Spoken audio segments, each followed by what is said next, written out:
Welcome back to Art Cafe. This is episode 131. Please welcome Allan McKay. Allan is a Los Angeles-based visual effects supervisor and technical director who worked for films such as Dark of the Moon, Blade, The Last Airbender, Star Trek Into the Darkness, and more. He's also a creator and host of popular Allan McKay podcast. In this episode, we discussed Allan's career and how he ended up in role of VFX supervisor. We also discussed the importance of hustle and professionalism in competitive film business. I hope you'll enjoy this one as much as I did. Let's go.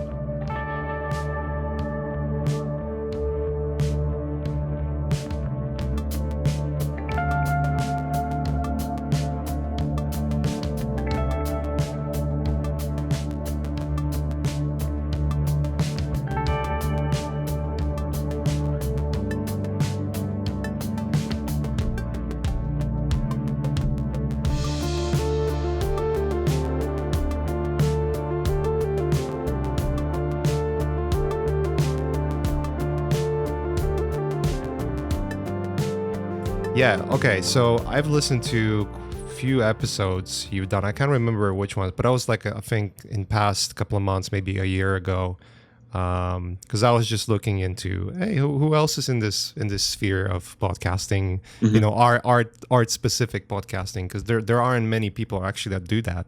Yeah, I'm surprised. Which is kind of crazy. I mean, I've seen it's popping up. One of my friends, Raf Grassetti, started doing it.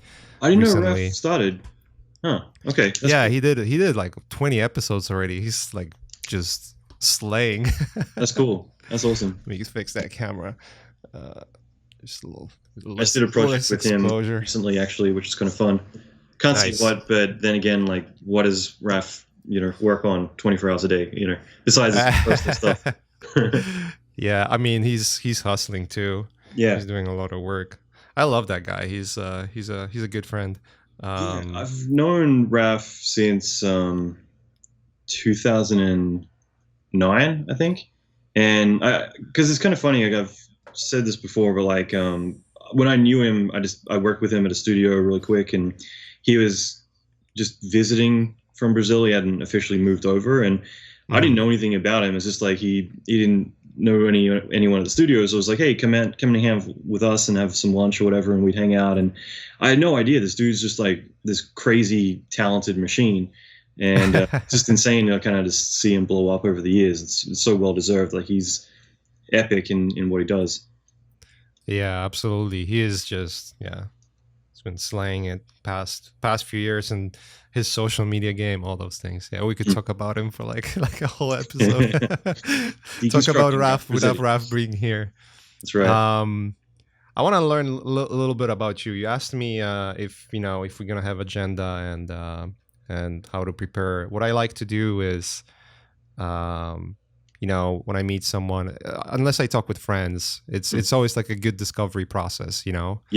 It's one thing to read about someone and then like get assumptions of what they do versus actually learn who they are. Mm-hmm. So let's maybe just start with that. Like let's talk about your background. Where how did you end up being in? Because you're primarily visual effects, right? Yeah. It's very mixed these days. But yeah, my background is I'm from Australia, and I quit school second week of grade 9 and just kind of had this moment of like, okay, what am I going to do? I don't want to be the high school dropout kind of story, down the line. So I did always love art, and that's kind of where, the first computer I ever bought, I actually, sold my artwork to make enough money to buy that computer. I didn't grow up with a lot of money or anything. And so, I bought a crappy computer, but bit by bit, I would kind of leverage that to make a bit more money to get the next thing. And eventually I got into 3D, and my goal was always to go to LA at the time. And that I thought would be like a 20-year journey, but it happened a lot sooner than that. But over the more recent years, I'd say the last 5 or 6 years, I've started also working in more the marketing world as well, just doing a lot of talks and coaching in that area too, just because I've had a lot of success in visual effects, but also like e-commerce on that side too. So that kind of ended up pivoting a little bit into that space too. So I definitely kind of, wear two hats in that regard. But yeah, my background is basically visual effects, and I've ran a few studios, and worked in many different countries. So I think the one thing I will say is that in our industry, any creative industry, I think it's really a big blessing that you don't need to be confined to one area. So I've directed, Right. produced, I've done a lot of different types of projects over the years, and it always meant that when I got bored of being on the box, I could go off and do something completely different. And because you build up that strong network of people, they know your strengths, and it isn't a gamble pivoting. And we're able to do that a lot in our industry, which I love. Yeah, it's ever moving industry, and the great thing about the great thing about the work we do and the opportunities it gives us Mm-hmm. is the fact that you connect with so many people along the way. You know, you work on one project, you meet one art director, production designer, director, producer. You get to know a little bit of what they do, and if you're hustling enough, you can start to see, okay, I could do that as well. You know, I could possibly put myself in that position and see how it works, because all of it looks magical from the outside. Like, oh, what is this job? What this producer job really is? What Right. this director job really is? Like, people think director, they think the director is the guy behind the camera Yeah. and looking at everything, but that's not really it, right? No, So unless you're Michael Bay. unless you're Michael Bay, We'll exactly. literally throw the guy behind the camera away so he can step in front of him and do his thing. But yeah, I think that's something that most people don't realize, is that as a creative, you have a chance to kind of move around and do so much. You're not confined to one thing. And Yeah. it's unfortunate when a lot of people think that, well, I'm only let's say a 3D artist or whatever. I've got so many friends who went from 3D to matte painting to being an art director, or starting in 2D and then, starting to use 3D to cheat for perspective and more composition, and then being like, oh, this is kind of fun. And I think you had Emmanuel Shu on recently, and I didn't even know he does 3D, but then he's showing me all his 3D files, and I'm like, holy crap, like, this is amazing. So it's all he has matte painting background. He used to do just VFX matte painting primarily, and now he's just illustration concept, that kind of stuff. Yeah. So yeah, things move around. I feel like the industry changed so much in past few years, but yeah, it's an ever moving target almost. Almost seems true. like when you decided to learn 3D and pursue the VFX, did you have that in mind already? Were you interested in that subject when you're dropping out? Yeah, so I've always had an obsession with art my entire life, and I was fortunate enough to I just had my mom, but she was always supportive in that regard. Like, just, you can do anything. And I don't think that she was always too grounded in reality per se, but I think that at least not having someone holding me back, like, get a real job, any of that, I think that helped. I definitely experienced all that when I decided to do this as a profession, and I think that most of us experience that, and we're not aware that we're not alone in that department. But yeah, I mean, for me, when I got into it, it took another 3 years at least before I could explain to people what I did, because 3D hadn't become a thing yet. Toy Story wasn't out, right, or anything. And so early 90s, that was kind of tricky, but I would look at some of the CGI, stuff like Rainmaker, what was it, Reboot, their show, and a few things like that were coming out, and they looked so much more polished than what I could do in drawing and art. And the tools back in DOS days and Amiga days were pretty basic. I mean, I'd use Deluxe Paint, things like that. So it'd be pixel by pixel. That. Yeah. But I mean, in a lot of ways, I think that helped me a lot too, but it made me really obsessed with how do I make these really clean, polished, plasticky images that everyone's doing on the computer. And so yeah, I had that obsession, and I think also just the fact that a lot of it hadn't been figured out yet, it definitely kind of made me more obsessed with how do you do fire, or how do you animate a character, all these things that the internet, especially in Australia, just kind of started to come out in 95. It kind of became a bit more known. The fact that you could get magazines back then that would be dedicated to here are interesting websites, opposed to just now it's just too much crap on the internet. That was kind of like where I kind of started getting into it. So there just wasn't really information out there. So it was more the fun journey of trying to figure it all out on your own and not really knowing, where to turn to. So what was your software of choice back then? Like I said, in 2D days, it was Deluxe Paint and Deluxe Paint Animation, but then I got into 3D Studio DOS. I started on Povray, but like I didn't feel like I was doing artwork back then. But 3D Studio DOS is where I kind of really got heavily invested, and then Max and Maya came out in like 97, 98, and that's kind of where I got kind of linked up with them. And those kind of still stayed my tools of choice for a long time, and I'd pivot to other packages, but usually for 3D it would be Max and Maya. Yeah, my first 3D software is Max. Yeah, I think I started like way later than you. I think my real first touch with CGI was back in 2002, I believe. That's where I like really discovered what it is, and got really interested. So yeah, you had almost a decade, but that, if not more. I feel like we're all on our own journey. It's more like at the end of the day, these are all tools. So I think of course. Yeah, I'll see even students or people who've just started, and it's just the stuff that they're doing. Is just amazing. Like I used to go on like, let's say ArtStation, and you see a 13-year-old just doing amazing artwork because the tools are so intuitive now that it's just like you kind of hate them because it's just pure talent coming out, and now there isn't this kind of technological gap that you would have back in the day. So it's amazing to see like how quickly people can just ramp up these days, especially knowing there's so much information out there too.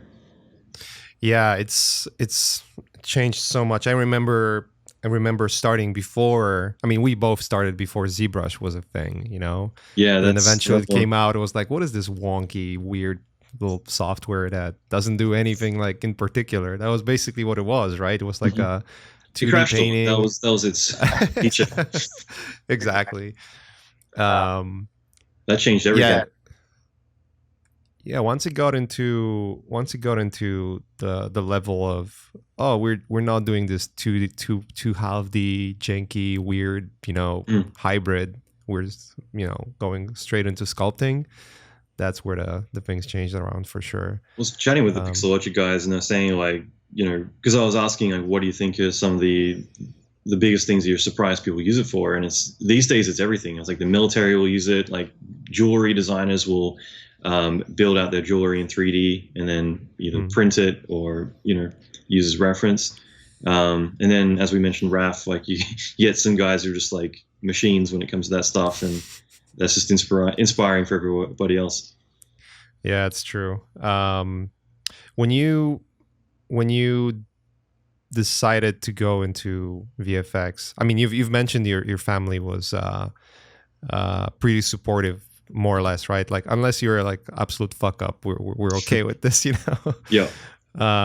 Did you have anyone that was like pulling you back? I think that's something that a lot of people have. Yeah, and I think it's important. Like, I've always told the story of my wife because like she always wanted to be an artist, and her dad would always kind of tell her to get a real job, and so like, and now like she does vehicle wraps. Like she just designed 50 Cent's Lamborghini and all these other celebrities. Like she's killing it in her space, and I think for her, just like everybody else, it's like they think that they're alone in that regard. And like I said, with my mom, I think that she wasn't very grounded. It was just kind of like, yeah, go do anything you want. But in a lot of ways, like that could be if I said I'm going to be an astronaut, like, yeah, go do that.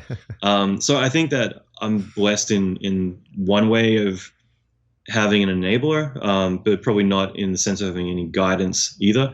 In quitting school so young, like it definitely meant that you got to kind of figure it out. And especially, I'll say this, like for me in Australia before the internet, and that sounds so prehistoric, but it's the world is a lot smaller than, or I guess, sorry, I should say the world's a lot bigger than it is now. And that is because back then, like to me, the United States would be this fictional place on TV. And Australia too is this thing called tall poppy syndrome, which is kind of like if someone's doing better than you, everyone else has to cut them down. So everyone's kind of like pulling each other back. Right. And I've always hated that just because, again, like I think it's better to have enablers than disablers. And when you have a kind of nation that's kind of built around that idea of disablers, it definitely isn't too positive. I was just talking about this the other day, saying how like I think with social media and influencers and all that stuff now, like I kind of wonder if Australia's kind of changed its mindset just because of how everybody now is to show off and do all these things or whatever. But at least for me at the time, that definitely meant that if I were to say I want to go work in Hollywood, you pretty much sound like a crazy person. And for me, not even sure of myself of like, and again, I wouldn't say Hollywood. I'd say I want to go work in visual effects in feature film and everything. But it definitely, I would have myself, my inner critic kind of telling me like, you're not good enough, you're never going to make it and all these other things. But when you have everyone else around you also kind of reconfirming that, it doesn't help either. And so that's definitely for me where I kind of learned that I've got to kind of shut up and bottle up rather than being very vocal about like what my dreams were, and rather just kind of like let the results speak for themselves. But I kind of hate that too, because I think that it's so important, especially in the beginning where it is a hard industry where we are all creatives. We've got a long journey before we get that traction. You want to find the right communities that maybe everyone else is struggling, but at least you can see that and help each other. But either way, you've got people who are supportive rather than saying like, I think it's more they either have the insecurities of not, like I'll use my wife as an example. Like I think her dad always wanted to be an artist, so he never followed his dream. So that's going to be pushed or rolled onto her too. But I think there's just a lot of people who don't understand. So it's not that they're coming from a negative place. They think that they're helping, but what they're doing is they're essentially saying, go get a real career because I don't understand this. I know this. So go work at a carpet company or go be an electrician, something that's more in the real world of what they're used to. But don't you think it's a little bit of a culture too? Like what you said resonates so well because pretty much most of the Europe is that way as well. I almost feel like this idea of, hey, I want to do this. And then people around you saying like, yeah, go for it. It's almost entirely an American idea. Yeah. By the way, just sorry to interrupt. Are you from Poland or where are you from? Poland. Yeah. I took a guess, so I'm glad I didn't embarrass myself. Good guess. Cool. Yeah, you're right. And like Poland's actually a good example, but yeah, like there definitely is different mentalities everywhere. And you're right. Like in some ways, this is going to sound like a terrible analogy, but I have liked the fact that, and I'm going to say America with air quotes here, but you've got like rappers with gold chains and everyone's kind of glorifying like the hustle and showing off money. And that's not what, like, that's trashy and it's not something to glorify. But in a way, if you were to really dumb it down, like I would prefer people being like, yeah, instead of like, no, you're weird and let me judge you and because you're doing something different to everybody else. So I don't think that you need to be crass and kind of throwing money around and gold chains and all that. But the idea behind that I think is really good. And that's why I also like LA for the sense that if you're dressed weird, if you're acting weird, nobody cares because it's LA. Everybody's weird. And that's at least a good thing in a way that everyone's so obsessed with what they're doing that they don't have time to judge you. So there's a lot of that where I think in a way it's kind of cool to be desensitized to what everyone else is doing and focus on you or not have enough time to like judge and, yeah. But I'll just say this too, that I think that, the whole starving artist mentality is definitely something that people still associate today, even though when you look around, whether you turn on the TV or you look out the window, like everything's graphics, everything's art. Yeah. So there's a need, there's supply and demand there. But at the same time, I do think that the big problem is that a lot of artists, they come in thinking, well, I'm an artist, I'm not the business guy. And I know it's kind of counterintuitive when I'm wearing a blazer right now, but that's just it. Like a lot of us do kind of embrace, like, I just got to show up and be an artist. And also they're kind of allergic to, I don't want to be the man. I don't want to know about business. And yeah, that's the tricky thing is like anyone I know who is successful, any artist I know who is making over 7 figures or high 6 figures, that's because they realize like, okay, yeah, I'm creating art, but I'm a service-based industry, so I've got to understand that customer experience is important. If I want repeat business, then I've got to make sure that I'm giving them what they want, not what I think that they need. And there's just like a lot of little subtle things under the surface that we kind of disregard because we're thinking they should just accept what I give them because I'm the creative. They should trust me, and not realizing that like all of this, it's not you're creating art and you're auctioning it off. You're being hired to do a job, and it's to align or utilize your creativity to get their vision out the door, and that's what you're being paid for. So yeah, it's a lot of lack of information. I feel people just don't realize. They look at things like, oh, I've read on or I saw like a gallery show, and and I saw the guy who sold the artwork couldn't sell the artwork. They kind of associate art with, and we were obviously generalizing, but I think that's where it stems from, the idea that you have a gallery show, and then you have friends, and maybe friends of friends or family or someone who's like close by to you that you consider them being really good at art. They might not necessarily be good, but you don't know any better.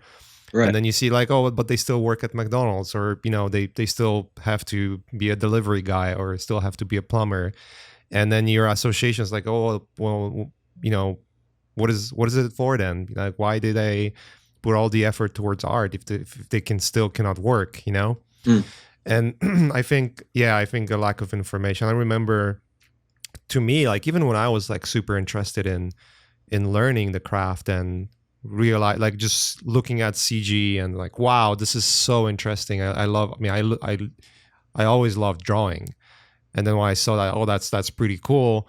Then I saw Tomek Baginski Cathedral. I was like, wow, like you can do that on a computer. Yeah. And then for me, like this light bulb element was on the national TV. They were showing the short, but they were also showing the making of. And I saw people sitting in studio in front of computers, which clearly looked like a workspace. I was like, and then it just clicked. Oh, those guys are working.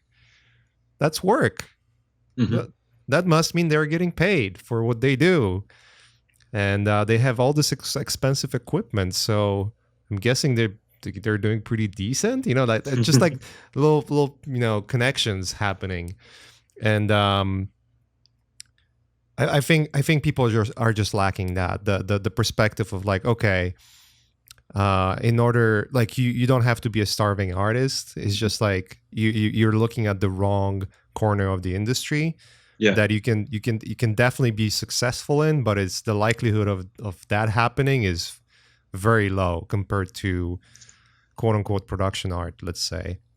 Because you don't hear about many of the fine art artists specifically that make really good money. Like there are a few examples that you can point to that make amazing amount of money, but it's very rare, and it's not always associated to the quality of the work that they do, but more like a social life that they have. So, well, yeah, I think there's also, I think you just mentioned that too about social life. I think that a lot of people kind of build their identity around who they are. So a lot of people will be like, well, I'm a fine artist, so therefore, I shouldn't expect to be successful. And I think that can be an issue too, but you are going to find your other friends that maybe aren't successful, and you get together and then complain or judge everyone else who is successful. And, so I think everyone's going to find their circle of people, but that's the thing too, is you can find those ones that kind of hold you back too.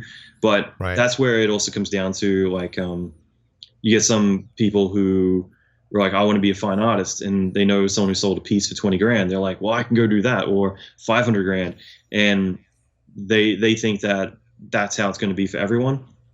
And I think that's the tricky thing, is that there are like, in certain mediums, there's the traditional way to do things, and then there's more the newer kind of way of things coming together now. And whether it is traditional art or whether it is, let's say, filmmaking, like before, if you wanted to direct a feature film or even write and direct your own feature film, that is work your ass off, beg, plead, and do every kind of favor under the sun.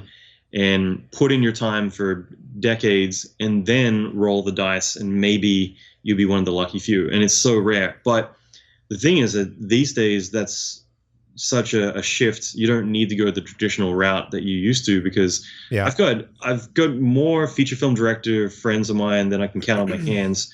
In the literally in the last 5 or 6 years, just because they all realize like they can kind of take control of their future and their reality now, that whereas they couldn't before. Before Yeah. it would be all the things I mentioned, but now it can be, okay, well, let's build a following on social media, or let's go and meet the right people, or let's go and put out a short, but then make sure enough eyes get on it that it's essentially proving that there's an audience for it. It's doing that customer testing that the studios need to know about ahead of time. Like, or there might just be a trend that's going on that they jump on. You know, there's so many different ways that you can leverage audience, as well as the internet and the tools and everything you've got now that you couldn't before. And this means that as creatives, we've got the chance to be able to put our art out there. We've got a chance to be able to get people to recognize who we are and what we're doing.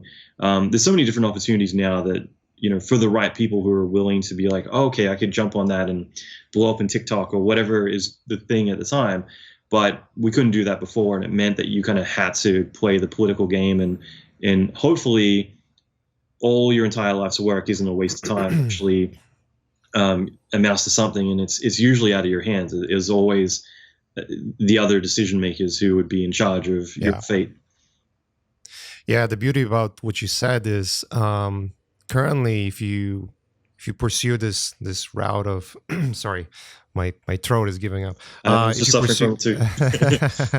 If you pursue this route of like, oh, let's build social media following, or you know, do it in a more quote unquote new way, like you're not putting all the eggs in one basket. Like you're basically, okay, in order to get to this directing position that I dream about, if I go about doing it this way and this way and this way and this way, the likelihood of that happening is higher. But also, if it doesn't work out, I have all of those other avenues that I've created for myself that I can use to leverage my future work. Yeah, the internet, it's a blessing and the curse. And you know, we spoke about the software as well, like how it progressed. And you know, even like ArtStation, you can open ArtStation, blindfolded, you know, point on the screen, and then any artwork you're gonna point on, it's way better than anything you've seen 10 years ago, you know? So the opportunities are there, but also means like, obviously, you know, the competition is higher as well. There was one interview I really liked, and it applies to what you said. I think it was Robert Rodriguez talking with Tim Ferriss. And I worked with Robert. He was the first director I worked with, actually, in film industry. And we did this project. I'm still pissed, like it never lifted off the ground. But that's a separate subject. But what he said on the interview was really interesting. He said, like, you know, we're getting into an age where it doesn't matter who you are, where you're coming from, and you know who you know. What matters is that you want to do something, and when that idea, like I want to do something, sparks in your head, instead of listening to people, I'm obviously paraphrasing his words, but instead of listening to people, just go and do it. Like you have a phone that can record videos, you have, you know, camcorders, go and do it, make your own films. Like there's no reason to go through this route of Hollywood, you know, going into this expensive art schools, expensive filmmaking schools to learn the craft and get connections. Like those things mattered before, as you said, but not anymore. Like what matters now is like you are trying to do something impressive. And there's just so many directors and artists that came out that way. I mean, one of the most popular ones, I guess you could say, is Neil Blomkamp, right? Like he's not a traditionally, you know, educated guy. He's just like a person that just loves filmmaking, and he just proven to the world that you can do it on the budget. Yeah. without Hollywood backing, without spending 200 million on the movie. I mean, what District 9 was what, 20 million, 30 million? It's $30 million. 30 million, right? Yeah. That's considered like an indie film in Hollywood, right? Like we had just done, sorry to cut you off. We just done Daybreakers for 20 million at the time. And so when Neil, like months later, released District 9, like for 30 million, it was just insane. And like, I was going to bring that up earlier, that like there's different ways to leverage audience, and, or different ways to be able to go after what you want. And so with Neil, getting the attention of Peter Jackson kind of allowed him to have him as a way to kind of pave the way to opportunity. So they were going to do Halo. That fell through because everyone got greedy, but it meant that now PJ was going to essentially back him to do whatever he wanted. So it meant that he's kind of proven through association, and that can be really powerful too, is that, finding the right people to either be mentored under, who by doing that get to see what you're able to do, and they're able to then help you. So like Dave Wilson just directed Bloodshot, and obviously he'd spent the last almost 2 decades working with Tim Miller. And so when Tim got his chops, it meant that he was able to help push him to direct and start getting out there and doing his thing too. And, it's just really interesting to kind of see those relationships blossom. And obviously Neil came from visual effects background as well. And I think that these days that can be a really good, like when talking about personal brand in the sense of positioning, like that's a good position to put yourself in, where when you're communicating with studios, for instance, or clients, whoever it might be, if you're able to get their confidence by saying, my background is visual effects, therefore I'm able to direct visual effects. I'm able to do things on a budget. I have a technical understanding. These are all the things that in traditional mediums you don't typically have. And going back to Rodriguez, he's a great disruptor in that regard. I mean, his relationship with Tarantino, for instance, where Tarantino's so allergic to technology, he clings on to traditional cinema. That's his thing. But you can tell that his friendship with Rodriguez, when they first started out to, all the way to where they are now, like you can tell that he's still really impressed with what Rodriguez has been able to do by embracing technology. And that's also been Rodriguez kind of crux to kind of lean back on, is the fact that if you go and this is me paraphrasing him, but if you go and learn everyone else's craft, then not only can you do their job, but it also means that they're intimidated by you, because no one can bullshit you as a director if you can speak their language.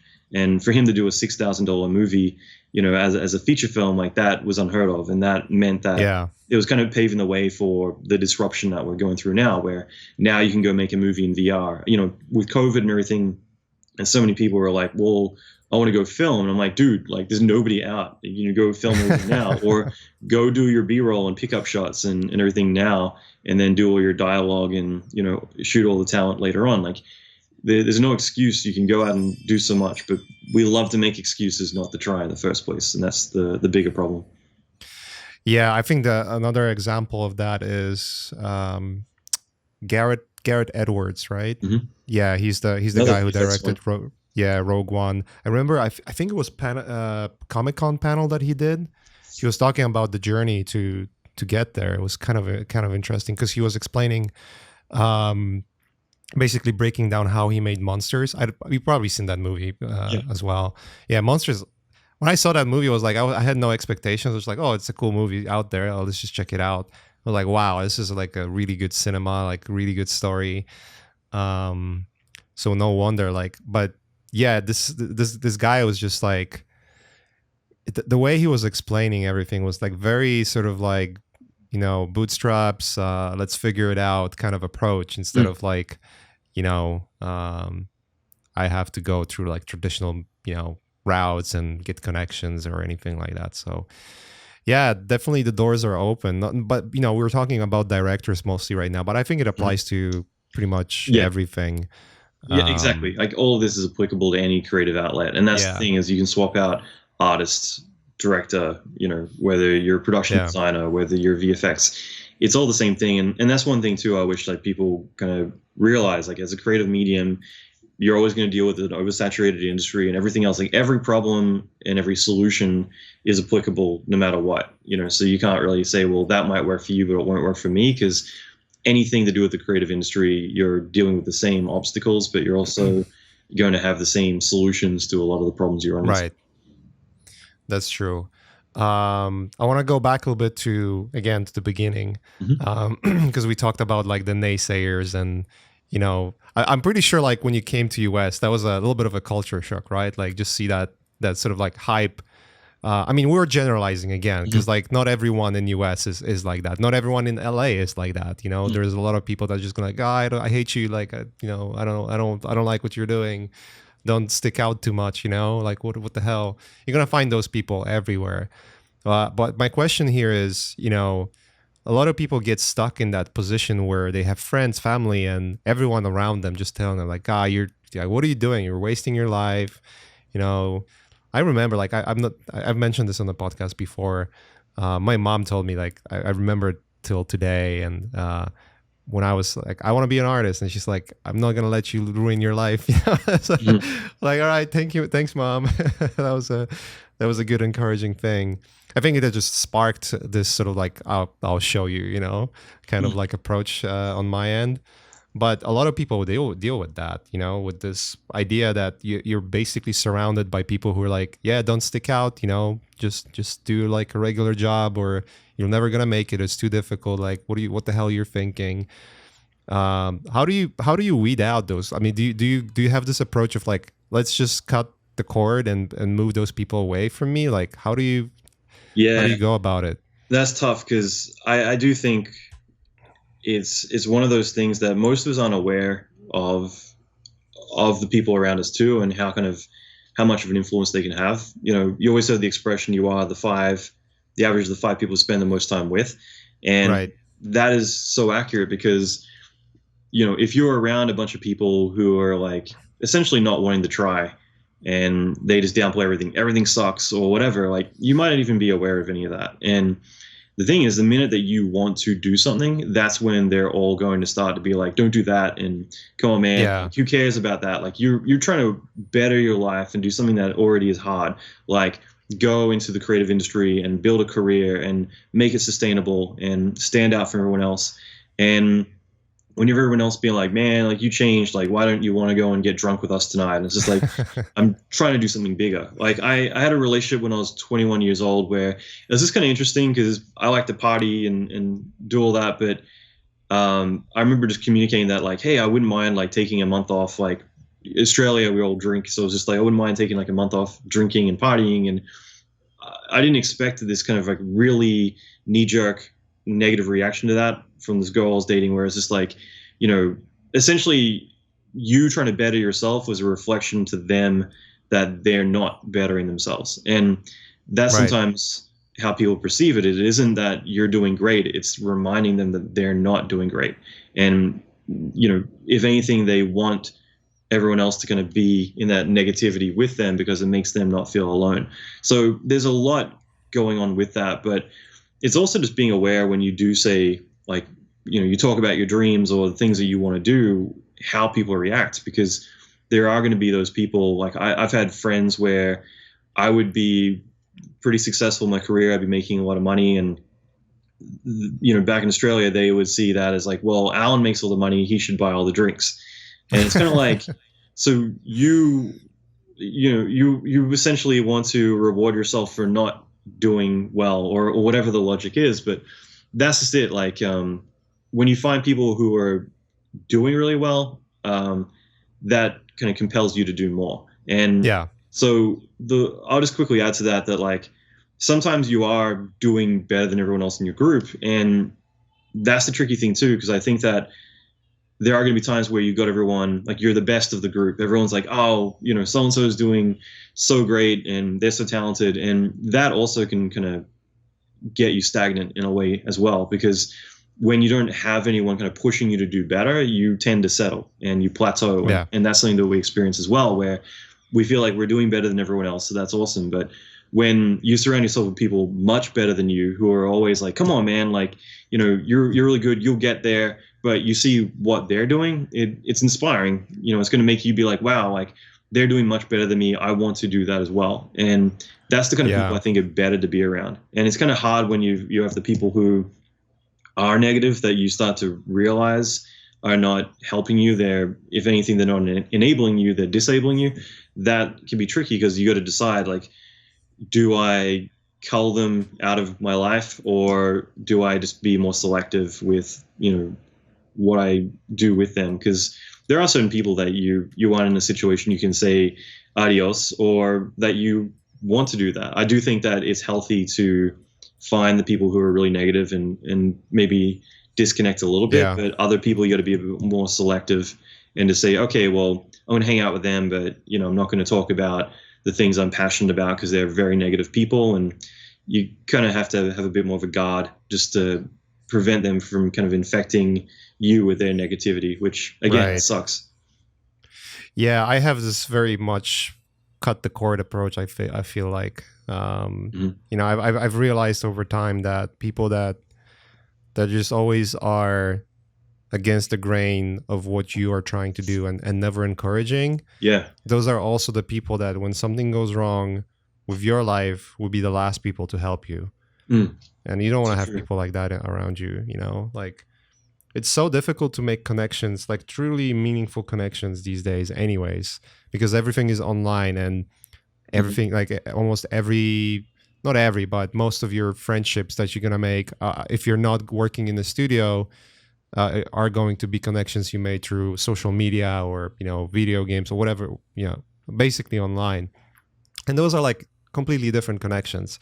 I remember because like I think you were on Ash's podcast, right? Like collective podcast. It's funny because you're talking about genuine people. Like I was thinking of Ash just because he's one of those people like I instantly connected with that. So yeah, this is funny because I was just thinking about him. Yeah, I met him on the podcast. Like he invited me to his podcast. That was the first time I spoke with him. Now we are like so close. Like he's one of my best friends, and we've known each other for almost a decade now. I mean, even in that time, we used to be business partners too. So it's like, but the point I'm trying to make is like I met him online, and he lives pretty far. I mean, not far, but far enough so you don't see him you don't see him in person every day. Like that's just impossible. But I remember meeting him for the first time in person. It was weird. I was just like, oh, you're like a completely different person. Like not completely different person from the behavior, but it's just like that disconnect of like emojis and text and even just calls versus like meeting someone in person and seeing their facial expressions, the manner they behave and all those things. Like it's so different. Like it doesn't connect, So when you make friends online, it's very difficult these days, unless again, like maybe it's very subjective. Obviously, some people are like amazing at making great friends and maybe lucky enough to have them in their life. But I feel like for the most part, most people will agree that making real genuine friendships is very difficult. And once you have them, you cherish them for life, right? Like it's almost like having a diehard friend that will be always there for you, like no matter if you're doing good or bad, is more valuable than having like 100 friends that are there when you're successful and like you can party with them and have time and have good time. Maybe they'll do favors for you in exchange for favors for them, but then the moment something happens, they like ghost you completely. It's almost like that's one of the things that I think is very LA like, and maybe we disagree on that. I don't know what's your opinion on this, but that's one of the aspects of LA that I really didn't like.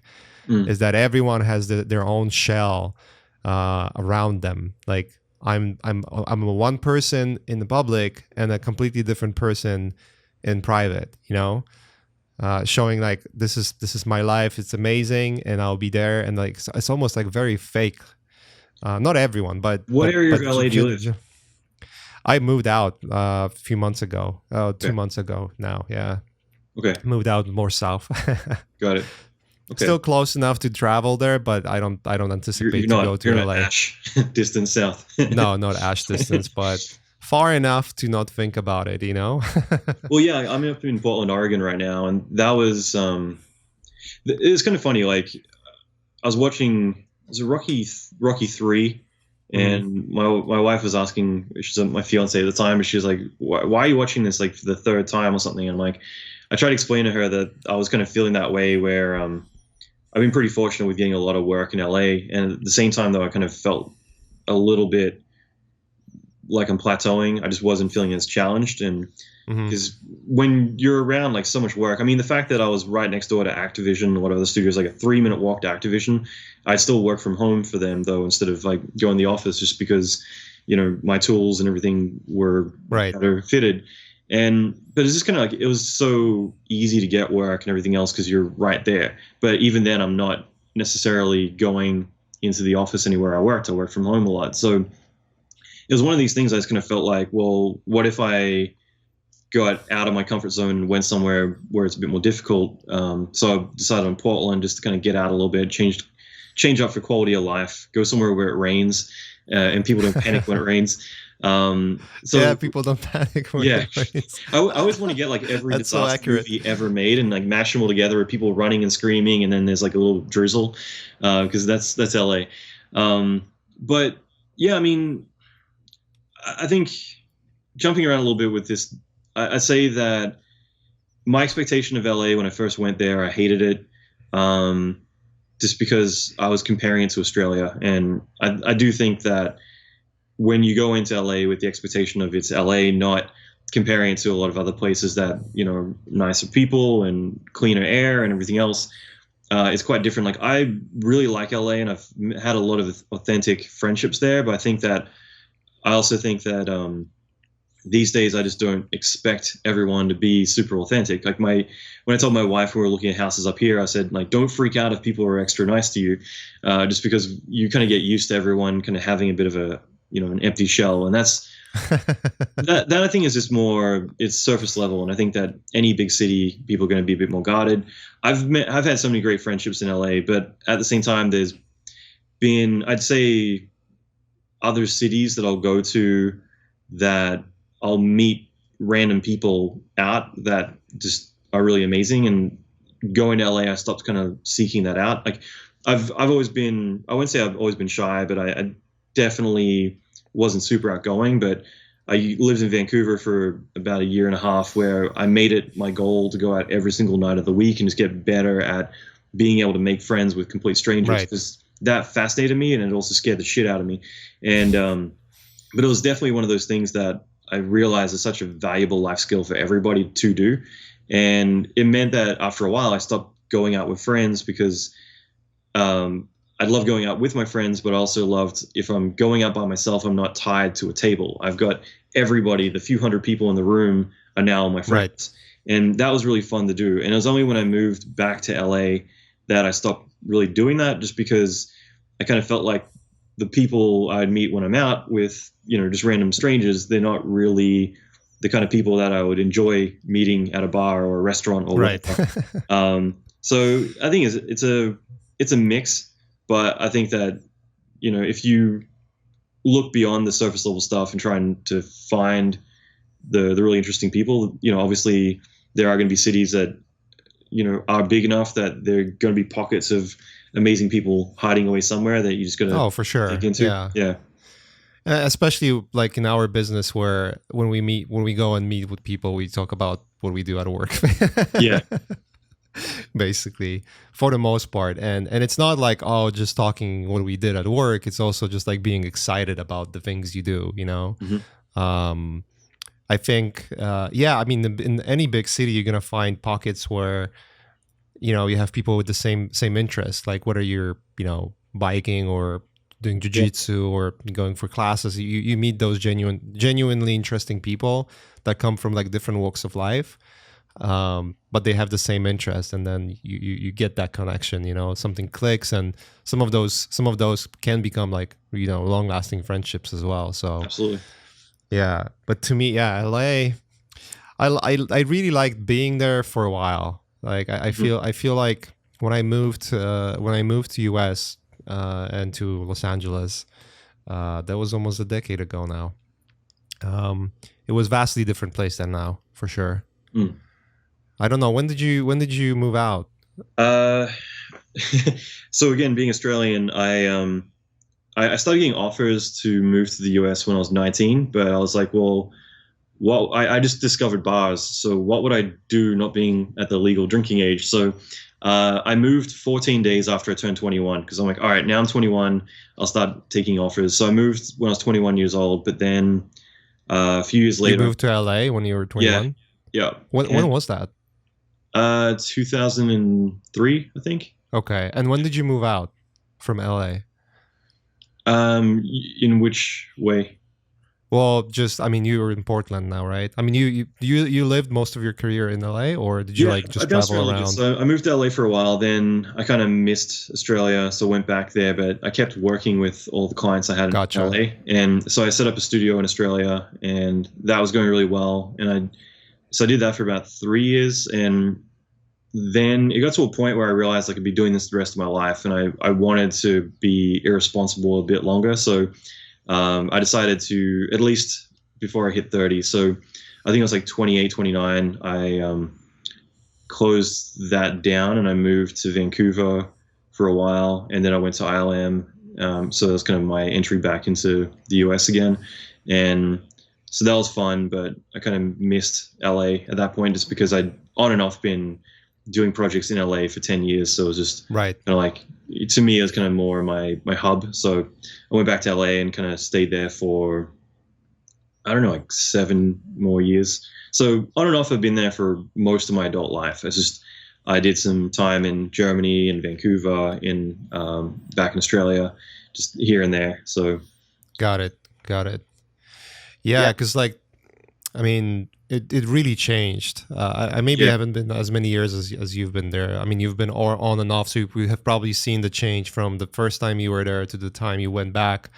Yeah. I feel like if you would go back now, I mean, I don't know when was the last time you were in LA, but right before COVID. But I'll Right say this: before, like, whenever I go back now, I'm kind of like shocked at how dirty it is, just because I'm being in Portland. yeah, that's what I'm talking about. Yeah, but for me, like I've always, I feel like LA is my home these days, and but I didn't really care how much LA changed, except for Venice. I felt like Venice was the only city in LA that really had any culture to it, whereas the rest of the city kind of, it had character and everything, but it just wasn't quite the same. And that's been a big shame to me, is just between like Google and everyone kind of moving down there, but in addition, just it becoming way more hipsterish, just when you got Voodoo Donuts and Intelligentsia and like all these other things on Abbot Kinney Boulevard where people are lining up for an hour to get a coffee. Yeah. It's just, it definitely has kind of changed its feel a lot, which is a bit of a shame. Yeah, that past few years, once like they started calling it Silicon Beach, Yeah. that's where I feel like everything went downwards. Like there was like a spiral towards, dirty, expensive, not safe. Yeah. I remember moving to Santa Monica It's my hood. in 2010. Yeah, it was awesome. Like back a few years back, it was amazing. It was, it was busy. Obviously, there was there was traffic always. You would have tourists coming in always. But I remember going on like the 3rd Street Promenade. That's the sort of like the shopping street right to the ocean. I would get like some food out there and grab some clothes or whatever it would be. It was almost always empty, unless it was like a weekend or really good weather or like a peak of a season. Then you would see more people. But it was like it was never packed. Yeah, again, like weekend was packed, right? There was a lot of people over the weekend, but during the week you could just walk and it was pretty chill. You could walk to the pier; it was pretty chill. You go now, anytime. Well, not now, obviously, but like before COVID, you would go out and it was just packed to the gills. Like you would not be able to move. Almost, it felt like a busy intersection in New York almost, Yeah. And it's a small town. The train, when they put the train line in, as well as Santa Monica Place, which I don't know why, but that did seem to play a big factor. But yeah, especially summertime, like wintertime is still pretty dead. But Yeah, you're Not right. anymore. Yeah, it's definitely gotten like way busier because I used to have an office on 4th and Broadway, so I was 1 block away, and so like lunchtime I'd always be down there, and yeah, it's I think the train line definitely changed things. Like a lot of people now just find it a lot more accessible. But yeah, it's kind of surprising. I think it's also just a lot more kind of restaurants, food trucks, like things like that start popping up, and it kind of Yeah. forces people to get out more. Because Santa Monica is more of a business city, so there's more rich people who live there residentially, but it's not really the most exciting and accessible place usually. But now, I think with the train line, for other things, it's becoming a bit more kind of like a go-to place to hang out and have fun. Yeah, it became incredibly expensive and Yeah. incredibly dirty in the span of a few years. Mhm. That was the Yeah. sort of like the crazy thing that was, all right, I gotta move out. It's just too much. I always felt stressed about, life being there. Just going to getting a coffee, even if it was a block away, would take you like 40 minutes because of the Yeah. lines and everything. It's just like, what am I And doing when here? you're paying, like, your rent is the equivalent of some people's salary, like, Yeah. Yeah, it's crazy. It's insane. Yeah, that was one of the reasons why, I have a kid, and with family, it was just not a good place to Yeah. be anymore, Like we wouldn't even go to the park. Going to the park was not a great idea either, because you would be like needles and Mhm. homeless. Like it was just not.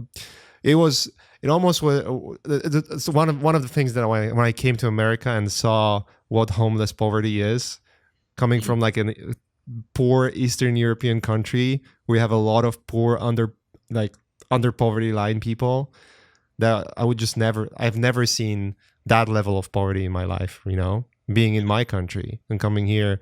And then you start to see it, you see it everywhere. And it's in the stark contrast of like someone parking their Lamborghini next to a tent with someone who has their life basically ruined. It's like, what the fuck's going on? You're right. Like there is such a contrast there between poor and then well off, and yeah, it's so surprising. Like there isn't so much of a gray area anymore, and obviously with COVID too. Like that's one thing that I've tried to kind of tell my friends a bit more to be self-aware about. Is like you've got a lot of people who are actually doing pretty good, but without savings and other things, like it's very easy for it to kind of flip. Oh yeah, so 100%. How yeah. Like talking about COVID, actually, like how did it change the way? I mean, it probably didn't change anything for your line of work, right? Almost. Yeah. I've been pretty fortunate. Like I've always tended to work from home. I used to have a studio in LA, and that was originally in Australia as well, and that meant that I had staff and everything else. But then around 2012, the VFX industry started to take a small dip, and I just felt like that was a time probably to kind of kill a bit of the overhead I had. So right. I still have a team of people, but most of them are in LA, but they all work remote, and so it wasn't that big a deal. Like I'd still work on site, I'd still consult, I'd work on set, but it was more if I were to work on site as an artist, then it was more because I was lonely and I wanted to be around other people, which is a thing. And so yeah, I mean, for the most part, like nothing changed, and I kind of got excited in a way that at least other people are going to be able to work from home now, and this is going to change so much of how we do everything. So despite all the bad stuff going on, I was excited for the fact that this is going to disrupt the entire world, where the same way that like a lot of people in LA were getting upset that Vancouver and Montreal and a lot of other cities were starting to get work. And in a way, I was excited or happy that other countries like Australia or India, China, like they're all getting a chance to work on the projects that typically you have to be in the LA bubble, New York bubble, or London bubble. And it kind of even things out. And now working from home is the same thing, that, it doesn't matter if you're in LA or if you're in Bangladesh, like you're still working online. So it means that everyone has access to the same pie. They can all have the opportunities that typically, if you're fortunate enough to be born in the right country, you would be able to work on those projects. And at the same time, it also means that you're now competing with everybody on the planet. So that means that building your brand and everything else is really critical as well, to figure out how to stand out or position yourself differently to everybody else. So, there's positives and negatives with anything, but I definitely think that it's a really interesting time. And, and that's why, like, for me, when we started working remote, it's just like, all right, like, same way I'm doing everything right now. It just meant that certain clients like Marvel, where in the past I would have to go to LA to work on that stuff, like now they don't care. They're like, you want to work on a project? Like, all the security stuff that we typically would restrict everyone with is just out the window, because we care more about getting a movie shipped than we do about no cell phones or internet connection or anything like that in the room. So yeah, it's definitely interesting times. It's disrupting a lot of the ways that we did things before. I think it's for better, because things will just be much cheaper to make. Yeah. I had conversations with few friends that work in the Silicon Valley. One of them, Tim Zarki, actually had him on the podcast recently.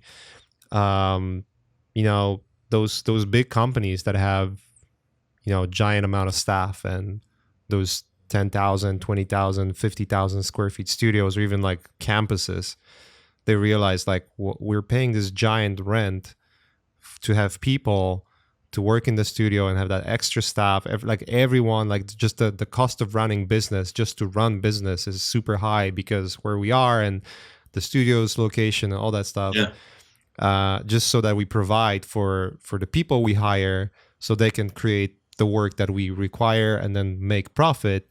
Well, now they work from home. They're as productive as they were, and we're just still paying that extra overhead for no reason, I think a lot of companies are realizing that. And, there's always an argument people say, and I totally understand that argument, which is, when you're in person, things get done faster when you're in person. That's just simple as that. When you work with the director or a production designer or art director or anyone creative, and you need to solve a problem, it's much easier to walk to the room, have like, hey, do you have time for a meeting? This is super important. Let's figure this out now, because this is a critical issue, instead of like, let's schedule a call, figure out if we can do this, and then like talk over phone. Like, I had conversations with my clients where they would like point on the screen with the fingers, like, dude, I cannot see what you're doing. Like, I see you're pointing at something, but yeah, I don't have like a reverse camera angle.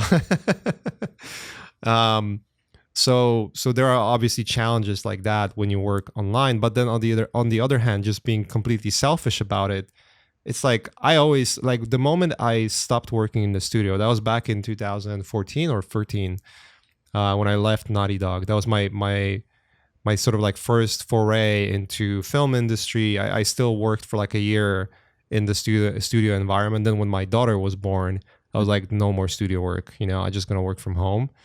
So like past 5 years, except this one project that I did recently, where I was like, I want to see if like I still like the studio environment, and I did like the fact that I met with friends and had that experience, but never again. Yeah. But yeah, it was just like, I don't see a reason why would you go to the studio anymore. Like, maybe it's a very selfish thing where, I'm very introvert from nature. Like from nature, I'm very introvert. And although I like hanging out with friends, I don't like crowds. I don't like, I don't like big groups of people. I don't like being with people all the time. I don't mind being with people. I just mind, I mind being around people when I have to do the work. That's just like, it's almost like it's a struggle when someone comes over, and I do this as well, like, it's a little hypocritical to say like, hey, someone comes over and interrupts you, where you're like, you're bored and you walk over and interrupt them, You want to like a, but you get my point on your headphones. Yeah. I'm pretty notorious about like, there is going to be overtime when we're working on projects, but I always found I would go in at 5 or 6 in the morning and do my overtime then, because I always felt like most artists, when they're working late at night, it's a slumber party to them. It's a sleepover. Everyone's just chatting and they're not doing work. And for me, it's like, the sooner I get my work done, the sooner I can get out. And it's not so much that I don't want to be around people. It's just, by choice, if I'm working late, I'm working and I want to get that done. And usually I Right. found that not having other people chatting and hanging out and shooting the shit, I would get an entire day done in 4 hours. It's just that quality time where you get into that flow state and you're able to do so Yeah. much. And I always found that to be really valuable. Plus, also like the render farm would be free from the night before. All these different things. I'd be able to check out my work and then revise it before dailies even more. There's a lot of huge advantages to it, and I do find that everyone's different when it comes to working. I think that some people need that discipline of having other people around them to kind of Right. force them to work too. And I think that was one thing when I noticed everyone's going to start working from home. It was like, wow, this is going to really disrupt everything. It's going to be a really interesting time. But I was also thinking nobody's prepared for working from home because it's actually very difficult to do. And for a lot of people, I think there's going to be people who wrestle with the discipline of, like I said, getting dressed to go to work every day and those little mental things that really help you stay focused and be like, I'm not going to play the Xbox because now I'm at work. I'm dressed for work. I've gone to work. There's that part, which I don't think is too big a deal. But I think the harder thing, and I definitely experienced this at the beginning, was that there's no off switch. You don't have anyone else saying, good job, I'm going to go home now. You should do the same. So Agree. you end up at 2 a.m. just freaking out like, no, it isn't good enough. And you don't have anyone else that you can mirror your behavior with. And you also don't have anyone saying that looks good. So you kind of feel that insecurity of nothing's good enough. And that can be a really bad kind of repetitive cycle to get into. And I think that now a lot of people are starting to experience that. Plus the fact that I'll go to email someone. I'm like, oh, I shouldn't. It's the weekend. Then I'm like, oh, it's COVID. Like nobody has weekends anymore. So I'll email them. So I think now that no one's really got that off switch. Yeah, and the expectations when you get an email like you should reply right now, like for the most part is usually the expectations you put on yourself. Mm-hmm. I do agree about the off switch, and I think I would just add to that, when you have family, getting that boundary between work and family, it's incredibly difficult, Mm-hmm. and you have to make like a very difficult choices in order to make that happen. Yeah. And be almost like very rigoristic and strict about it. If you're not, then it's just like that was the first thing I've noticed when I started working from home. The fact that I was there in the room was almost an invitation for my family. Like, oh, he's home, so he's free. It's like, no, what the fuck? I'm like busy. Don't interrupt me. Yeah, I'm at the office right now. I'm trying to get water. I'm not available to chat and yeah. Exactly. I had a bunch of like fights because of this with my family, and eventually it was just like I just had to put like my foot down and say like, look, the moment those doors close to my office, I'm not there. Don't assume I'm there. Like unless the house is on fire or we have to go to hospital, then yeah, of course. But the door closed. That means like I'm not at home basically. Yeah. And if you come and interrupt me, then I'll be pissed off. So that's just gonna ruin the whole day, and then it will mean that I'll have to work overtime. So we're not gonna have time in the evening. It's tough. Yeah. Yeah. So you're now running a business while also being in the environment where you are accessible. There's an article I read years ago that I think it was a bit biased. It was talking more about sexes. So it was saying that like a lot of women who aren't working are calling their husbands or something, and so they find it's really difficult working because they're always getting phone calls. I felt like it was a very slanted kind of article, but the message behind it was kind of interesting that, when you do have people who are able to call you all the time because you're at work, it definitely kind of disrupts your day quite a lot just because even though you're at work, you're still accessible. So you have this kind of conflict of home and work going on. But I think that when you're at home, it makes it even more difficult. So I feel like you got to have dedicated spaces. Like my wife and I, when I lived back in Santa Monica, originally, because it was only like a 2-bedroom apartment, so originally we shared an office. But I found, again, like it comes down to personality too, but I found with her, if there's someone else in the room, then she'll tend to ask them the questions rather than kind of make a decision on her own. And Right. I think that everyone's different. They're going to want to get that input from other people. But for me, especially at the time, I was like doing a lot of programming, and I'm not a programmer. So like for some people, it comes naturally. They can chat and look away. And for me, it's just Struggle like, city. yeah, like there's nothing I've ever done that I haven't been able to program. But like, again, for me, quitting high school, I never learned algebra or anything. And I learned all this just from, using Maya, learning Mel, and kind of going down that path. So, I mean, I know I can do a lot, but I'm not naturally built that way. So yeah, like one distraction, one word, anything, I just lose everything. So yeah, I realized very quickly, I need a dedicated space, and so should she. And I think that everyone's different. Sometimes you want to have other people around you so that way you can play off of each other or whatever. So it just comes down to personality. And again, artists, there's so many different personality types. So you got to find the ones that work best for you. Yeah, I agree. Like everyone's so different, and everyone will have a different solution for that. But I feel like, I mean, for the most part, we are the things are kind of like evening out right now.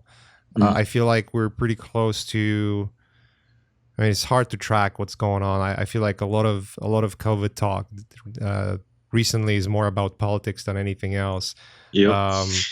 But I mean, generally speaking, like we will eventually be at the point where things are quote unquote back to normal. But I feel like it closes this door. Not closes. It changes this one thing that almost anyone who works from home, or anyone who used to just freelance offline, would have a struggle with having a client to reach out and say like, we want you to hire you, but you need to be on site because we feel like without you being on site, the project cannot be made.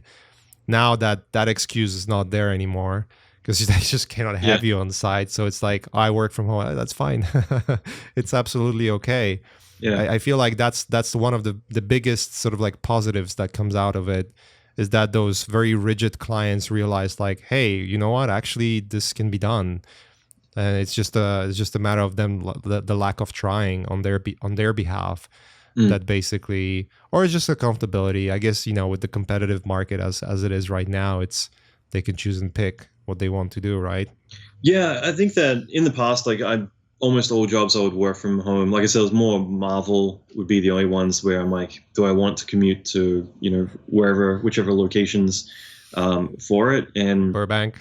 yeah, well, yeah. And then sometimes you get like Technicolor, for instance, they might be, finishing like the film and doing all the telecine for it, but then, or the DI, I should say, but then, there's some shots that they want to throw out from one of the other studios. So it's like, hey, can you come in 9/11 job and fix this thing? And it's just like, yeah, it's Marvel, so I can't work from home. So do I want to commute, out to Hollywood in that case?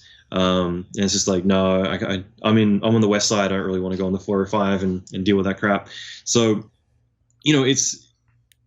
it's different now. Like I got really good at being able to kind of propose working from home to studios where they'd be confident about it. And there's a lot of tricks to that. But these days, like, I don't think it's much of an issue anymore. And I think there's always been that resistance, but now that's proven, you can't say that it doesn't work. I mean, I've got so many friends like Goro Fujita, for instance, at Facebook, like, there's a lot of guys like that who have been told, like, if you don't want to come back to work ever again, feel free to work from home. So you've got kind of all these options to work wherever. And now because of that, a lot of people are like, well, why do I have to be here? I could be in Barbados or wherever the hell, or cheaper cost of living. And I've done that where I've had my render farm in LA, but then I'll go and live in Thailand or somewhere else for a bit. And Thailand's a bad example in terms of like internet not being that great, but like if you've got a good internet connection, then you can just VPN into your box and you're back on your render farm and on your network. Yeah, anywhere in US, you go to Utah, you go to Colorado, you go to any of those places where it's fraction of the cost of being in LA, and you can still perform the same work. That's right. I guess the helpful thing is like if you're still somewhat closer to the same time zone, it really helps. with the, especially like, it used to be said that you have to be in LA to work in the movies, right? For the most Yeah, part. I And you found New York mentioned, was the same way too, and right, because I've and always tested London. that a little bit, where like New York, I always found I got a lot of pushback, especially if you're in LA. They're like, "Oh, well, if you're ever in New York, let us know." And so I started messing. I think that's more like they don't. It's more they won't entertain the idea, but if they have worked with you, then it's not a problem. So sometimes it's good Right, to go and work somewhere and do your time with them, and then from there, like they have no problem whatsoever, like wherever you are doing the work. right. Because I've done that where I would just go visit New York, meet everyone, and then I'd be able to do all the work in LA, and no one has any problem True. with that. True. Yeah, it's the same with film. For the most part, because like you worked mostly for VFX industry, so you wouldn't have to deal with the union bullshit. Yeah, For yeah. the most part, I call it bullshit. I'm still a member, so Like for hypocrite. what for specifically for like production design or like what area? Well, I'm in the Art Directors Guild, right? Got it. So, like, in order to be working, or for the most part, You got to count your for the most hours every part, year, and you know. right. So in order to be working in film industry, if you wanted to be like doing pre-production or production work in the art department, you had to be in the union. So because like, okay, so to explain it quickly for those who are not privy to the idea of what the unions are, film industry is based around unions, especially LA, right? So you have, directors union, you have your directors guild, writers guild, you have, art directors guild. There's like a bunch of guilds that are basically for each different department. So illustrators and matte painters and concept artists is basically art directors guild, and art directors as well is basically art directors guild. And the idea is you have to you actually have to live in California or close to LA, technically ideally in LA or close enough so you can commute. Mhm. That's sort of like the idea. And then you have to be invited as well. Like it's not something, oh, I want to join the union, and like, okay, here we go. Like the idea is like you have like a producer or a production designer or a director has to vouch for you. Like, I want this guy on my show, and then they invite you, right? It's like the mafia. Right. So when you mentioned like when people were upset that the shows were moving out from LA and going to different places, the main reason why people were upset is that you would have your work, you would do your work for years and years, where you would commute to those studios, and all of a sudden, the studios would say, "Hey, like, you want to continue working? You have to fly to Atlanta for like 6 months." And if your health insurance is tied to that, then Yeah, you're fucked. There's people who are generally like they have medical reasons that they need to cover themselves, and if they're not being taken care of, then so you end up becoming a slave to it, where you got to collect your hours, and make sure you're staying on point. Otherwise, you get kicked out, and it's tricky. It's the same thing with like SAG as well, just like to kind of pivot to like acting, because LA got a lot of acting friends, and and that's like one of those things too, that you're only going to be able to take SAG listed jobs or non-SAG jobs, and so suddenly you're divided with what types of jobs are either union or non-union, and you can't do one or the other. And so there's such polarization going on with that, and it's kind of tricky, because it means that it's kind of like, well, I'm a Canon camera person, I can't, or an iPhone or whatever. It's like you're in one ecosystem, you can't ever go into any of the others, and it kind of limits your opportunities with that as well. So it's not like that with Art Directors Guild. Like, they don't care.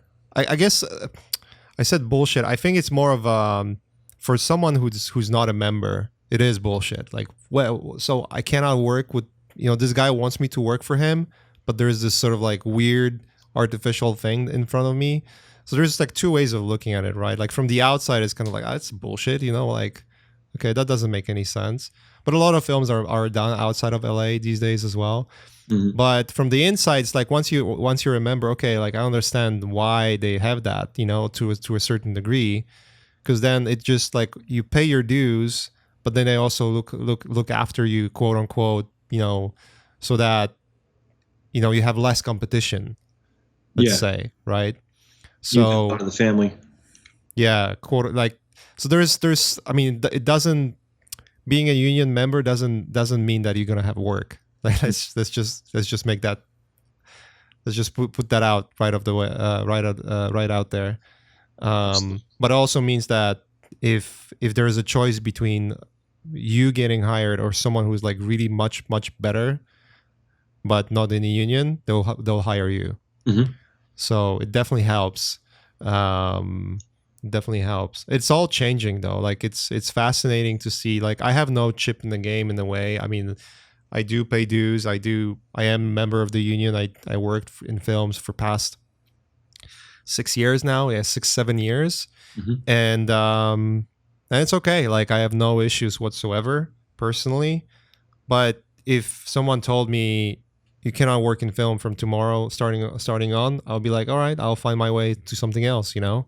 That's right. So it's just a matter of approach. Like how are you approaching things? And I do really mean it when I say the idea of working from home now being a reality for everyone, so you're not forced to commute and go to work.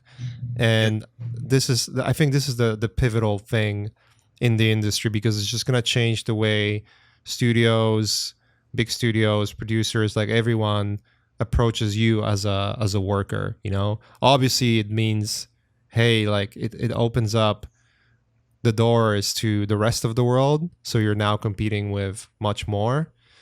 And I guess in that case, like, okay, like being in the union and just knowing that someone from a country that the cost of living is a fraction is not going to come in and take away what you've earned for much of your life. Because like people can say like, oh, be competitive, like learn things, and you know, you can find your way to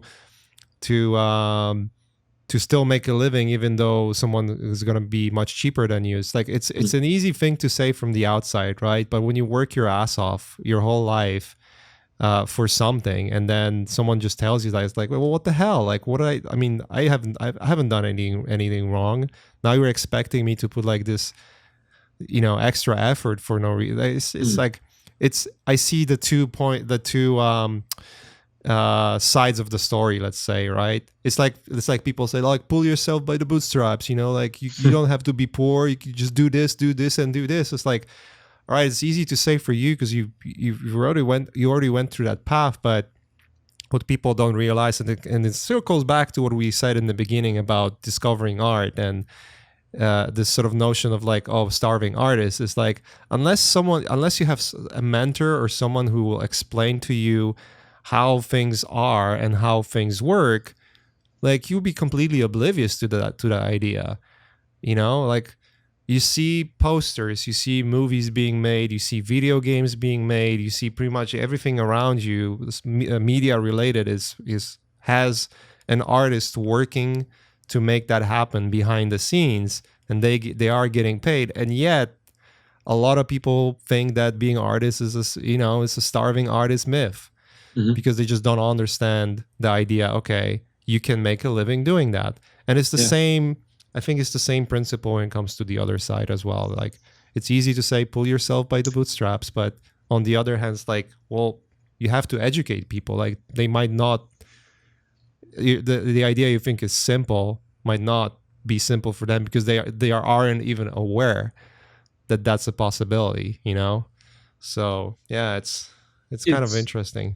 Yeah, I definitely think that like there's also the topic of school. I think design school is worthwhile. I think visual effects schools is delaying, if anything, your opportunities to get in the industry, because it's more about getting in there and getting into that ecosystem. But right. I do think that especially in a service-based industry that we're in, I think that artists need to realize like they are in a business, and they need to still play that role. Like, my whole philosophy has always been that, if I'll say it this way, like if you look at a studio and what they do and what you do for a studio, there isn't that much of a difference. Like, they're going and they're looking for work and they're trying to get jobs in, and you're doing the same thing. Right. You're shopping your reel around, they're shopping their reel around. When they get a job in, they're importing it all, they're setting it all up.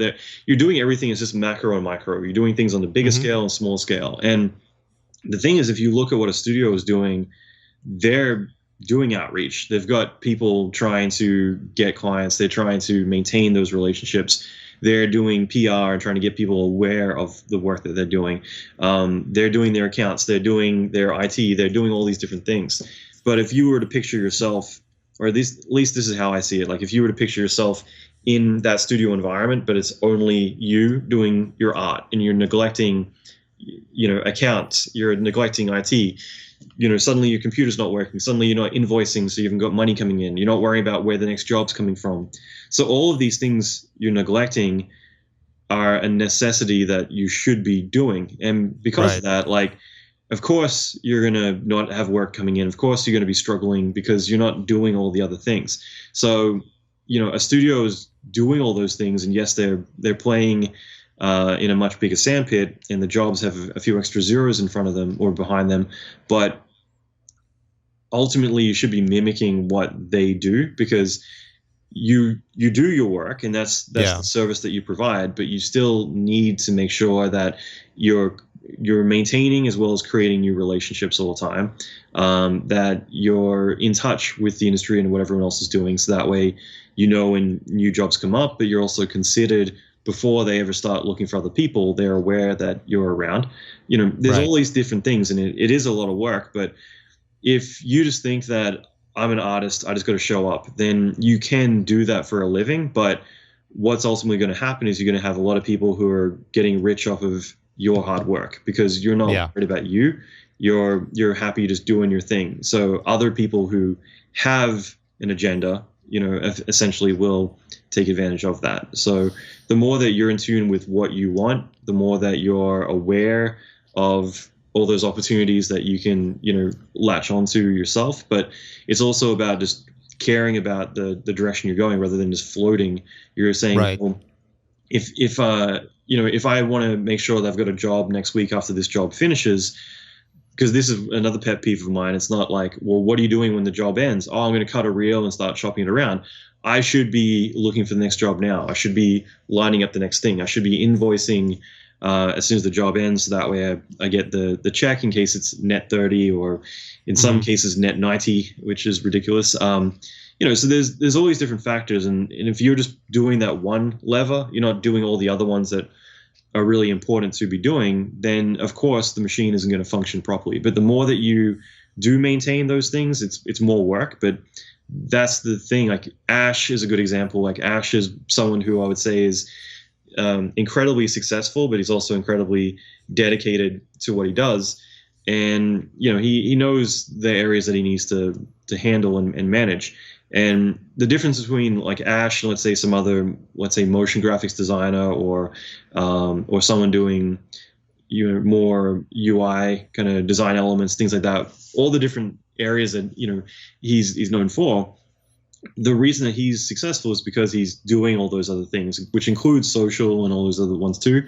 And it's just important. Like if you neglect those things and think I'm an artist, I don't need to worry about the business, then you're going to be one of the people who is worried about why, you're where you are and other people are getting ahead of you. Like the last thing I'll say is that something I see a lot is that there's a lot of people who are essentially saying, if I knew what I know now when I first got started, I would have never done this, because visual effects or art or design, whatever it is, it's a young man's game. And that's something I've heard over and over, and it's always fascinated me, because the more that I really kind of delve into the person who's saying that every single time, it's essentially that they're competing for the same jobs that all these new people are coming in who are charging way less than they are.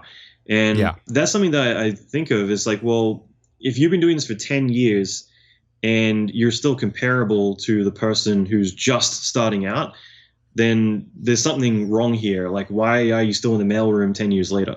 And that's kind of harsh to say, but I do think that it's something to think about, that for all of us, we either have been coasting, we just showed up, we had no direction, no goals. Goals are too woo-woo or whatever excuse you want to put out there to say, well, I'm not going to try, I'm just going to show up and do my work. And then you're frustrated that there's other people who are able to do what you do 10 years later. Or the flip side is that you actually have grown, but maybe you just feel insecure about, really promoting yourself or all these other things. You don't need the showboat or anything, but it is important to be leaning into building strong connections and relationships with other people, but also getting people aware that you exist. Because if you don't, then no one's going to think of you when the job comes up. So sometimes you have a lot to leverage and you're just not doing that. Other times you have been coasting your entire career, and that's why you are comparable to the other people. Because at the beginning of your career, you don't have much to go by. You can't say I've got all this experience or all these connections or I know all this stuff. So you usually are going to be competing on price. But later in your career, you're going to have all that experience. You're going to have all those skills, those connections, and all those other things. And that's what you can use to leverage price and everything else. You can say, well, I'm really good at this, or the reason to hire me over these other people and pay me more money is because you're not going to be risking as much on the job. Like there's less unpredictability that's going to happen or whatever it is. And the more that you understand what the needs are of the client, the more that you can position yourself in that way. But a lot of us don't think about that stuff. So we're still saying, well, I can do the job. I'm more faster. I've got more experience, but that's not a tangible pain point that people are going to say that's worth more money. But I guess a good example would be if I were to say I'm faster than the younger people coming in, they're going to say, well, great. Like I'm not going to pay you an extra $50 an hour over the other person. But if you were to say, well, the one thing I find when hiring juniors is that they tend to go down a rabbit hole and not really show stuff until the very end. And I'm making this up as I go, but in that situation, there's always this kind of unforeseeable consequence that the client never actually gets to see anything. They get nervous. And I've seen 7-figure jobs get pulled because a critical piece was put on an artist that never showed anything and never kind of got that conversation going or never managed to deliver what they promised. And because of that, you end up losing the entire project. Like whatever it is that you're leaning into that makes them think, holy shit, like, yeah, you're right. Like we want to be able to show stuff to the client early on to get their confidence and get them to be a bit more hands off and also not risk losing them. Because I've seen like Samsung, a few other big clients with $2 million projects walk away just because they didn't see stuff early enough into the show. But they're the sort of things that once you kind of anchor what you're supplying that makes you different to a visible pain point that they're having, that suddenly that's when they're like, wow, okay, paying that extra 50 an hour or whatever it might be means that we get to keep the project and it doesn't derail and like all these unforeseeable problems that could come up don't happen. That's worth it, especially as a manager where, again, you put yourself in their shoes. A manager is always like, it's one of the hardest things to do, like producing a show or anything else where you're not actually physically in there doing stuff. Like all you can do is yell at people or try to be more organized and anticipate problems. Like there's different types of personalities and some people are going to be yellers because they're not good at their job, but or sometimes they're really good at their job. James Cameron. So that's the tricky part, is that when you're trying to provide a result for someone else, but you're not physically doing it, then you've got to trust in everyone else and just anticipate the problems that are going to occur. Yeah. And the more that you can say, okay, this piece here, I don't have to worry about. Like I feel good that they're able to do it. That's one less thing they have to worry about.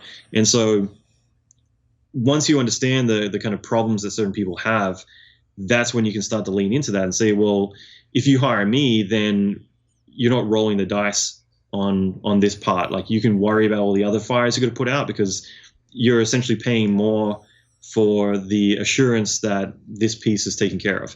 That to a lot of people is actually going to be worth the time and money, because it's like, great, now the machine is just going to work rather than me having to worry and anticipate and possibly pay through the teeth at the very end of the job to hire someone else to do what we did before and also deal with the embarrassment with the client and all the other things. So, that like the money factor is part of it, where the more that you understand the business and you have that kind of emotional intelligence to understand what the metrics are that the client's worrying about, because money is always going to be the default metric. But when you start to understand, well, what's their relationship with the client like? maybe it is that they want to make sure they have repeat business with them, or maybe it is that like a good example, I had a client, like a big studio in LA, where they're like, well, we want to do this job with this director, and we have we're going to give a discount to the studio hiring us because we want to build a good relationship with them. And I'm thinking, well, I worked at the studio 10 years ago and they had a good relationship with them. So that means they're trying to repair a relationship. And the more that you can kind of understand like what is really going on, suddenly it isn't like they'll pay through the teeth to fix that relationship that went sour. Well, that's where you can lean into that and start to communicate. Well, you know what, like I know a few people there, and like knowing what they want, like let's go all in, like let's really win them over. The more that you can start to align yourself with their needs, the more that they realize you're the obvious candidate.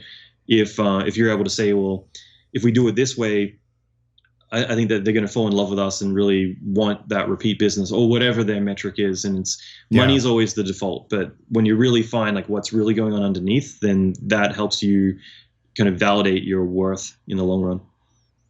I agree. It was something interesting you said in the beginning of your of this segment of a rant. Yeah, you know, when artists approach and say like, you know, I'm faster than the other guy. Mm-hmm. You know, that's one of the things that I wanted to say that, but I didn't want to interrupt you. Like, yeah, a lot of artists are basically completely illiterate when it comes to business, you know, and that's like one of the most tragic thing about being artists. And then maybe that fuels into the starving artist myth, is that idea that you neglect all those important things like how to run and operate a business, or not necessarily run and operate a business, but how to put yourself in the shoes where you are your own secretary, your own accountant, your own this and that, right?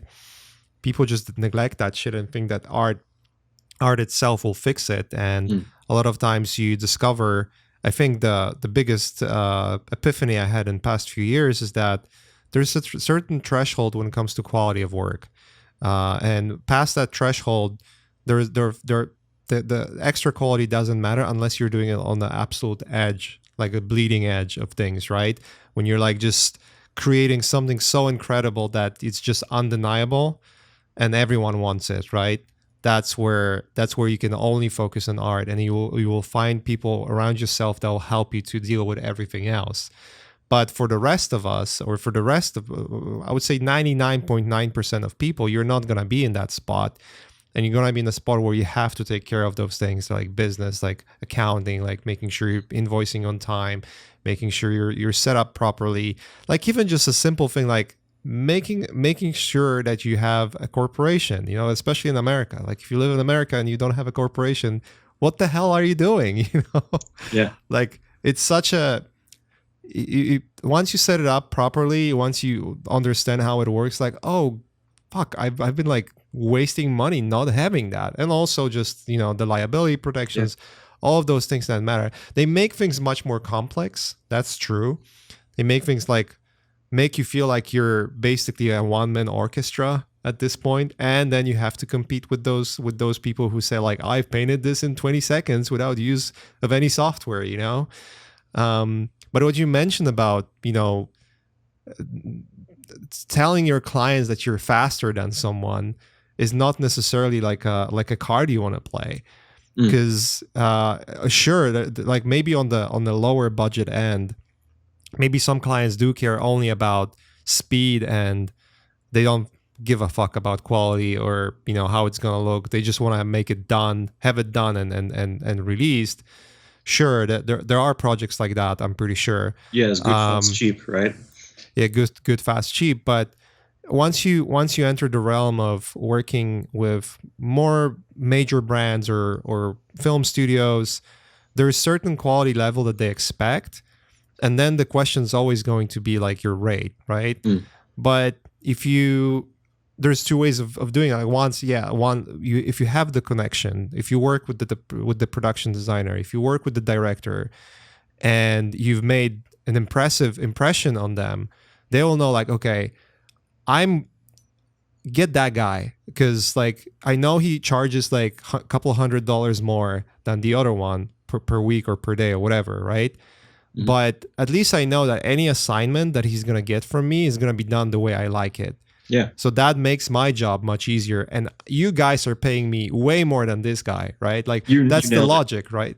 Yeah. So if this guy can make my job much easier, then my job is faster, and I can deliver exactly what this film or this project needs to be, right? Same with managers. It's the same thing. Like it doesn't matter that the guy delivers faster if it's shit and they have to redo it. Because then that's just like, okay, he delivers faster, so I can set up my deadlines and tell to the client that, hey, like we're gonna get some batch of stuff coming in like tomorrow, and we can review it. And then the batch comes in that night. It's like, the fuck? It looks like shit, right? That's right. So it's like, it doesn't matter it was done faster. It just looks like shit. And versus like, okay, it's gonna be 2 days later, but it's gonna be a banger, you know? So yeah, I agree. I agree pretty much about everything you said. It's just a matter of like, yeah, I guess people just have to start looking at the business aspect like very seriously, because a lot of artists just don't look at it at all, and they think that things can solve themselves as they go. It's just I'll add one last thing, because you really hit it on the head there, where someone might be cheap and affordable and all these other things, but you got to think of who they're interacting with, and those people are not cheap. And that's something that I'm always thinking about, more from the employer point of view, where, I might bring on a team of people and they're able to dick around and do their work, and they're like, well, I'm cheap, so it's not like I'm going to cost much money if I'm, taking longer to do something. But every time I got to stop and give feedback, like that is what is expensive. And when there's several people who are having to wait an extra day or two, that gets expensive. And that's the sort of stuff that over time accumulates very quickly. So that person kind of causing disruption can literally cost like 20, 30 grand in the grand scheme of things, because suddenly you have this long road of people having to, go back and forth multiple times. Yeah, the domino and that's effect something you got to think of. The last thing I'll just add to this too is just going back to what you talked about at the very beginning about fine art. Like everything's interpretive, and the difference between one person being able to charge $50,000 for a piece of work that they're selling, and another person selling $5 down at the Venice Art Walk, the difference is interpretive, obviously, but it's everything else that they're doing that's positioned them to, in the eyes of the people buying it, to perceive them as higher value. And that's where personal brand, your position in the market, how you communicate and hold yourself, all of these things play into it.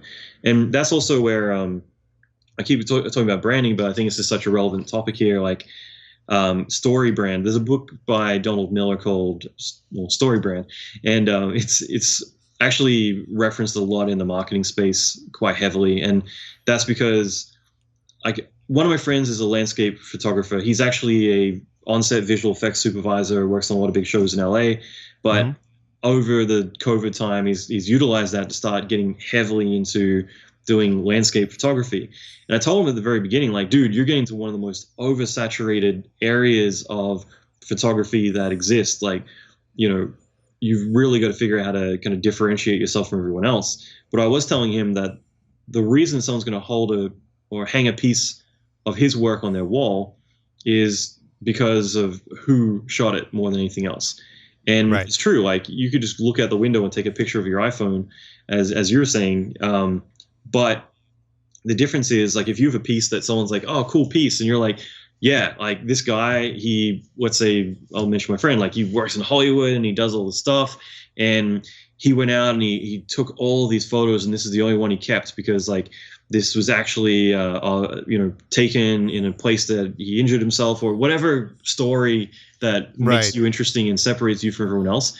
That's what they're really buying. They're buying the chance to be able to talk about this interesting piece and who took it and why and everything else around it. And that's what they want, is then they have the conversation piece, and that's what they're really buying, is the story. And it's the same thing. The more that you get as an artist people to invest in you and who you are and your story, the more that they're going to think of you, want to work with you, and continue that relationship because they've bought into your story. So that's a really critical aspect. Yeah. Dude, we made a full circle here. That's right. Dude, that was awesome. I feel like we could talk for 2 more hours and never run out of subjects to talk about. We'll do a version 2.0 sometime. Yeah, we should definitely do that. Yeah, dude. Okay, so first of all, it was pleasure to meet you because like we are actually for the first time talking ever. And so that was interesting. I've been familiar with your podcast. And obviously we have a bunch of mutual friends as it turns out. So it's definitely great to make that connection. Yeah. And cool. Okay, so where can people find you for those who don't already know who you are and what you've been doing? Yeah, allanmckay.com or Allan McKay official on Instagram, just because someone with 15 followers took my Allan McKay handle. Yeah, so yeah, if you want to hit me up, I mean, put out a lot of training and other stuff, courses, things like that. So definitely a lot of stuff around more the business side of art, things like that too. Yeah, and for those who are listening now and are not familiar, I definitely recommend your podcast. It's very informative. It's way better produced than this show. Man. Like, I had I was quickly say like I had someone over at Fuse Effects, I guess, who's launching a podcast, and he sent me an email asking like a lot of technical questions about like how I'm running mine, so that way he can set his up right. And you know, I think I kind of squashed his kind of idea that like everything I'm doing is very elegant, because it's not. But yeah, I mean, you know, I think it's jerry rigged behind these closed doors like little ropes. Yeah, like honestly. But you know, I think it's more about the substance of something, because like again, like stuff like this, I think it's so valuable for a lot of people. I think just to be able to, like, my idea for my podcast came from just having lunch at Industrial Light and Magic or places like that, where you'd be talking with someone who's telling you about how they were up in like the redwood forest, up in a tree shooting, you know, Star Wars with a camera, and you know, on a weekend or whatever, doing pickup shots or whatever. And you know, this the stuff that we take for granted is really fascinating and valuable to everyone else. And yeah, it's going to be a fly on the wall in those conversations, I think, while we're talking about stuff that we're passionate about, I think is really valuable. Yeah, for someone who's interested in art and then they get to see like behind the closed doors of things, it's like such a valuable thing. Yeah. I almost wish, like, you know, and probably yourself as well, when you were growing up and learning the business, to have like a voice where, oh wow, I wish I had like McKay or Allan talking about those things, where I don't have to like scour the internet and find those mentors. I have that in that one place. So it's definitely a valuable thing to have. And I'm happy to see a lot of other podcasts popping up as well. A lot of artists, like, you know, trying to get into that game. Let's call it a game, and basically share what they've learned as well. So that's pretty interesting. Whenever I see that, I'm just gonna like, you know, there's a few people I've seen start podcasts and I've reached out and said like, hey, like, keep it going. And I'm always bummed when like they get to episode 5 or 6 and then a month goes by, 2 months, and yeah, it's just like, because I think it's awesome, because again, like you want there to be more of this kind of stuff out there. But this has been fun, man. You know, it's been fun to chat, and definitely stay in touch. Absolutely. But, it's a good connection to make. I'm super happy we connected, and because I've been familiar with, you know, with what you do, so that's great. Cool. All right, let's wrap it up here. Let's definitely do part 2, and hugs and kisses to everyone. And yeah, that's it. Take care, guys. Cheers. Awesome. Cool, man.